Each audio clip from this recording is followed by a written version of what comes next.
Leviticus chapters 11 through 13. Chapter 11.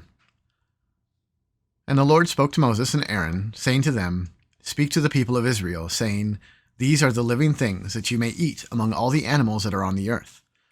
Whatever parts the hoof and is cloven-footed, and chews the cud, among the animals you may eat.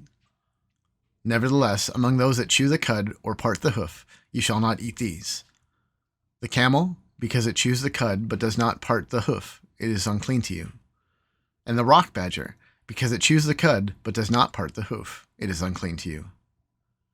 And the hare, because it chews the cud but does not part the hoof, is unclean to you.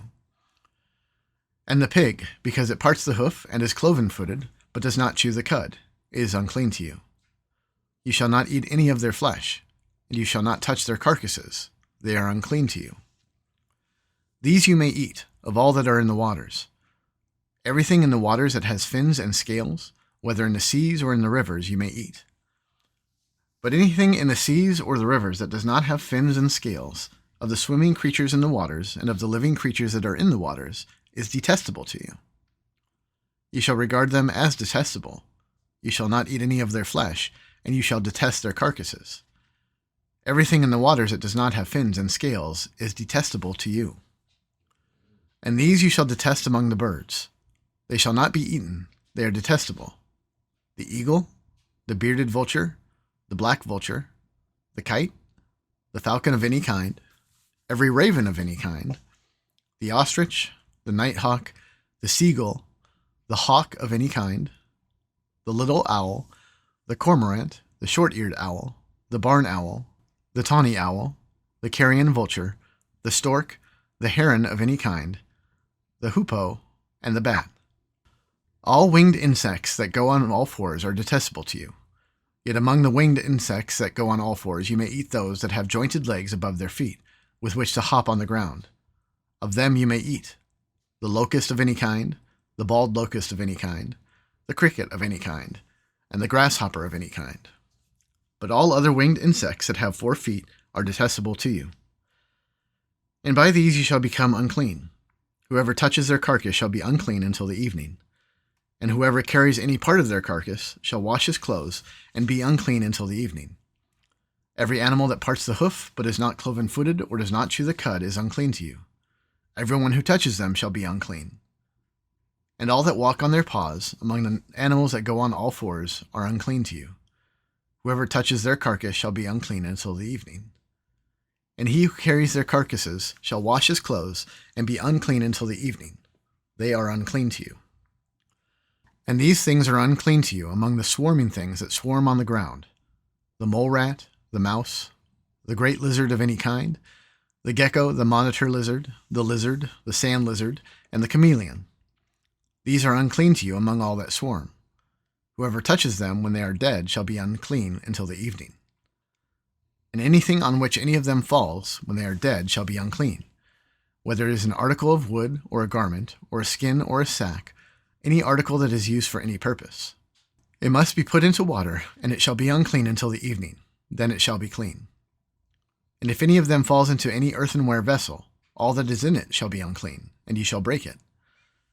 Any food in it that could be eaten, on which water comes, shall be unclean. And all drink that could be drunk from every such vessel shall be unclean. And everything on which any part of their carcass falls shall be unclean, whether oven or stove. It shall be broken into pieces. They are unclean and shall remain unclean for you. Nevertheless, a spring or a cistern holding water shall be clean, but whoever touches a carcass in them shall be unclean. And if any part of their carcass falls upon any seed grain that is to be sown, it is clean. But if water is put on the seed and any part of the carcass falls on it, it is unclean to you. And if any animal which you may eat dies, whoever touches its carcass shall be unclean until the evening. And whoever eats of its carcass shall wash his clothes and be unclean until the evening. And whoever carries the carcass shall wash his clothes and be unclean until the evening. Every swarming thing that swarms on the ground is detestable. It shall not be eaten. Whatever goes on its belly, and whatever goes on all fours, or whatever has many feet, any swarming thing that swarms on the ground you shall not eat, for they are detestable. You shall not make yourselves detestable with any swarming thing that swarms, and you shall not defile yourselves with them, and become unclean through them. For I am the Lord your God. Consecrate yourselves, therefore, and be holy, for I am holy. For you shall not defile yourselves with any swarming thing that crawls on the ground. For I am the Lord who brought you up out of the land of Egypt to be your God. You shall therefore be holy, for I am holy. This is the law about beast and bird and every living creature that moves through the waters and every creature that swarms on the ground, to make a distinction between the unclean and the clean, and between the living creature that may be eaten and the living creature that may not be eaten. Chapter 12. The Lord spoke to Moses, saying, Speak to the people of Israel, saying, If a woman conceives and bears a male child, then she shall be unclean 7 days. As at the time of her menstruation she shall be unclean. And on the 8th day the flesh of his foreskin shall be circumcised. Then she shall continue for 33 days in the blood of her purifying. She shall not touch anything holy, nor come into the sanctuary, until the days of her purifying are completed.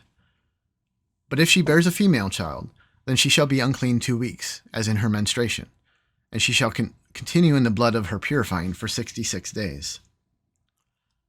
And when the days of her purifying are completed, whether for a son or for a daughter, she shall bring to the priest at the entrance of the tent of meeting a lamb a year old for a burnt offering, and a pigeon or a turtle dove for a sin offering. And he shall offer it before the Lord and make atonement for her. Then she shall be clean from the flow of her blood. This is the law for her who bears a child, either male or female. And if she cannot afford a lamb, then she shall take 2 turtle doves or 2 pigeons, one for a burnt offering, and the other for a sin offering. And the priest shall make atonement for her, and she shall be clean. Chapter 13. The Lord spoke to Moses and Aaron, saying, When a person has on the skin of his body a swelling or an eruption or a spot, and it turns into a case of leprous disease on the skin of his body, then he shall be brought to Aaron the priest, or to one of his sons the priests, and the priest shall examine the diseased area on the skin of his body. And if the hair in a diseased area has turned white, and the disease appears to be deeper than the skin of his body, it is a case of leprous disease. When the priest has examined him, he shall pronounce him unclean.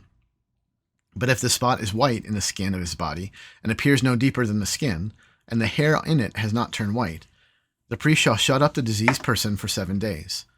And the priest shall examine him on the 7th day. And if in his eyes the disease is checked, and the disease has not spread in the skin, then the priest shall shut him up for another 7 days. And the priest shall examine him again on the 7th day. And if the diseased area has faded, and the disease has not spread in the skin, then the priest shall pronounce him clean. It is only an eruption. And he shall wash his clothes and be clean. But if the eruption spreads in his skin, after he has shown himself to the priest for his cleansing, he shall appear again before the priest. And the priest shall look, and if the eruption has spread into the skin, then the priest shall pronounce him unclean. It is a leprous disease. When a man is afflicted with a leprous disease, he shall be brought to the priest, and the priest shall look. And if there is a white swelling in the skin that has turned the hair white, and there is raw flesh in the swelling, it is a chronic leprous disease in the skin of his body, and the priest shall pronounce him unclean. He shall not shut him up, for he is unclean. And if the leprous disease breaks out in the skin, so that the leprous disease covers all the skin of the diseased person from head to toe, so far as the priest can see, then the priest shall look, and if the leprous disease has covered all his body, he shall pronounce him clean of the disease. It has all turned white, and he is clean. But when the raw flesh appears on him, he shall be unclean. And the priest shall examine his raw flesh and pronounce him unclean. Raw flesh is unclean, for it is a leprous disease. But if the raw flesh recovers and turns white again, then he shall come to the priest. And the priest shall examine him, and if the disease has turned white, then the priest shall pronounce the diseased person clean. He is clean. If there is in the skin of one's body a boil, and it heals, and in the place of the boil there comes a white swelling, or a reddish-white spot, then it shall be shown to the priest. And the priest shall look, and if it appears deeper than the skin, and its hair has turned white, then the priest shall pronounce him unclean. It is a case of leprous disease that is broken out in the boil. But if the priest examines it, and there is no white hair in it, and it is not deeper than the skin, but has faded, then the priest shall shut him up 7 days. And if it spreads in the skin, then the priest shall pronounce him unclean. It is a disease. But if the spot remains in one place and does not spread, it is the scar of the boil, and the priest shall pronounce him clean. or when the body has a burn on its skin and the raw flesh of the burn becomes a spot, reddish, white, or white. The priest shall examine it, and if the hair on the spot has turned white, and it appears deeper than the skin, then it is a leprous disease. It is broken out in the burn, and the priest shall pronounce him unclean. It is a case of leprous disease. But if the priest examines it, and there is no white hair in the spot, and it is no deeper than the skin, but has faded, the priest shall shut him up 7 days. And the priest shall examine him on the 7th day. If it is spreading in the skin, then the priest shall pronounce him unclean. It is a case of leprous disease. But if the spot remains in one place, and does not spread in the skin, but has faded, it is a swelling from the burn, and the priest shall pronounce him clean, for it is the scar of the burn. When a man or woman has disease on the head or the beard, the priest shall examine the disease. And if it appears deeper than the skin, and the hair in it is yellow and thin, then the priest shall pronounce him unclean. It is an itch, a leprous disease, or of the head or of the beard. And if the priest examines the itching disease, and it appears no deeper than the skin, and there is no black hair in it, then the priest shall shut up the person with the itching disease for 7 days. And on the 7th day, the priest shall examine the disease. If the itch has not spread, and there is in it no yellow hair, and the itch appears to be no deeper than the skin, then he shall shave himself, but the itch he shall not shave. And the priest shall shut up the person with the itching disease for another 7 days. And on the 7th day, the priest shall examine the itch. And if the itch has not spread in the skin, and it appears to be no deeper than the skin, then the priest shall announce him clean. And he shall wash his clothes and be clean. But if the itch spreads in the skin after his cleansing, then the priest shall examine him. And if the itch has spread in the skin, the priest need not seek for the yellow hair. He is unclean. But if in his eyes the itch is unchanged and black hair has grown in it, the itch is healed and he is clean, and the priest shall pronounce him clean.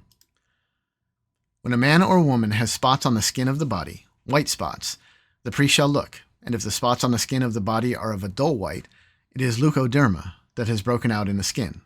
He is clean. If a man's hair falls out from his head and he is bald, he is clean. And if a man's hair falls out from his forehead, he has baldness of the forehead, he is clean. But if there is on the bald head or the bald forehead a reddish-white diseased area, it is a leprous disease breaking out on his bald head or his bald forehead. Then the priest shall examine him, and if the disease swelling is reddish-white on his bald head or on his bald forehead, like the appearance of leprous disease on the skin of the body, he is a leprous man, and he is unclean. The priest must pronounce him unclean. His disease is on his head. The leprous person who has the disease shall wear torn clothes, and let the hair of his head hang loose, and he shall cover his upper lip and cry out, "Unclean, unclean." He shall remain unclean as long as he has the disease. He is unclean, he shall live alone. His dwelling shall be outside the camp. When there is a case of leprous disease in a garment, whether woolen or a linen garment, in warp or woof of linen or wool, or in a skin or in anything made of skin, if the disease is greenish or reddish in the garment, or in the skin or in the warp of the woof, or in any article made of skin, it is a case of leprous disease, and it shall be shown to the priest. And the priest shall examine the disease, and shut up that which has the disease for 7 days. Then he shall examine the disease on the 7th day. If the disease has spread in the garment, in the warp or of the woof, or in the skin, whatever be the use of the skin, the disease is persistent leprous disease, and it is unclean. And he shall burn the garment, or the warp or the woof, the wool or the linen, or any article made of skin that is diseased, for it is a persistent leprous disease. It shall be burned in the fire. And if the priest examines, and if the disease has not spread in the garment, in the warp or the woof, or in any article made of skin, then the priest shall command that they wash the thing in which is the disease, and he shall shut it up for another 7 days. And the priest shall examine the diseased thing after it has been washed. And if the appearance of the diseased area has not changed, though the disease has not spread, it is unclean. You shall burn it with fire, whether the rot is on the back or on the front. But if the priest examines, and if the diseased area has faded after it has been washed, he shall tear it out of the garment, or the skin, or the warp, or the woof. Then if it appears again in the garment, in the warp, or the woof, or in any article made of skin, it is spreading. You shall burn with fire whatever has the disease. But the garment, or the warp, or the woof, or any article made of skin from which the disease departs when you have washed it, shall then be washed a second time and be clean. This is the law for a case of leprous disease in a garment of wool or linen, either in the warp or the woof, or in any article made of skin, to determine whether it is clean or unclean.